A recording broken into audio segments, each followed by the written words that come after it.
បងប្អូនណាខ្លះដែលចូលចិត្តញ៉ាំស្ងោរម្រះតែអត់ដឹងពីរបៀបធ្វើចឹងថ្ងៃនេះនាងខ្ញុំមកចែករំលែកពីរបៀបធ្វើស្ងោរម្រះឲ្យមានរសជាតិឆ្ងាញ់ជាពិសេសនៅពេលដែលយើងញ៉ាំទៅថែមទាំងអត់មានជាតិល្វីងទៀតណាបងប្អូនចំណែកឯការធ្វើងាយស្រួលធ្វើខ្លាំងមែនទែនមុននឹងនាងខ្ញុំយកម្រះមកស្ងោរនាងខ្ញុំយកម្រះទៅស្រុះជាមុនសិនដើម្បីកាត់បន្ថយភាពល្វីងហើយនៅពេលដែលយើងយកទៅស្ងោរទៅ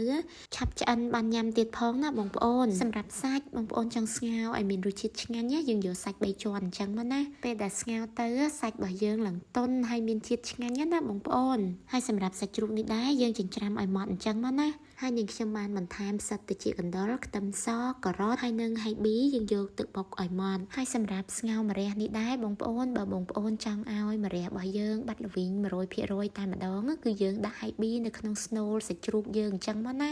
ដើម្បីឲ្យហៃប៊ីរបស់យើងនឹងកាត់ភាពល្វីងពីម្រះចេញអស់បងប្អូនហើយនាងខ្ញុំបានបន្ថែមស្ករអំបិលប៊ីចេងជាមួយនឹងម្សៅស៊ុបហើយនឹងម្រេចបន្តិចបន្តួចដែរដើម្បីឲ្យស្នូលរបស់យើងមានជាតិមើលតែថាយើងច្បល់គ្រឿងក្រៅទាំងអស់ហ្នឹងណាចូលជាតិគ្នាល្អហើយយើងអាចយកទៅញាត់នៅក្នុងផ្លែម្រះរបស់យើងបានដែរណាបងប្អូនហើយសម្រាប់សាច់ដែលនៅសល់គឺយើងពូនធ្វើជាដុំប្រហិតតូចៗប៉ុណ្ណឹងដើម្បីដាក់នៅក្នុងទឹកស៊ុបរបស់យើងដើម្បីឲ្យសម្លរបស់យើងរឹតតែមានជាតិនៅក្នុងទឹកស្ងោរម្រះនេះដែរនាងខ្ញុំបានបន្ថែមឆ្អឹងស៊ុបខ្ទឹមសហៃប៊ីទឹកត្រីស្ករប៊ីចេងហើយនឹងម្សៅស៊ុបចុងក្រោយនាងខ្ញុំបានបន្ថែមអំបិលចូលបន្តិចដែរបន្ទាប់ពីនាងខ្ញុំដាក់គ្រឿងក្រៅរួចរាល់អស់ហើយឥឡូវយើងអាចដាក់ម្រះចូលស្ងោរបានហើយណាមើលតែថាម្រះរបស់យើងរៀងឆ្អិនបានបន្តិចហើយនាងខ្ញុំបានដាក់ផ្សិតខ្មៅជាមួយនឹងផ្សិតត្រចៀកកណ្ដុរចូលតែម្ដងរួចនាងខ្ញុំបន្តរំងាស់ប្រហែល20នាទីទៀតដើម្បីឲ្យម្រះរបស់យើងបានផុយនិងឆ្អិនល្អយើងអាចដាក់សាច់ជ្រូកដែលនាងខ្ញុំសូនធ្វើជាដុំប្រហិតនឹងចូលបានហើយណា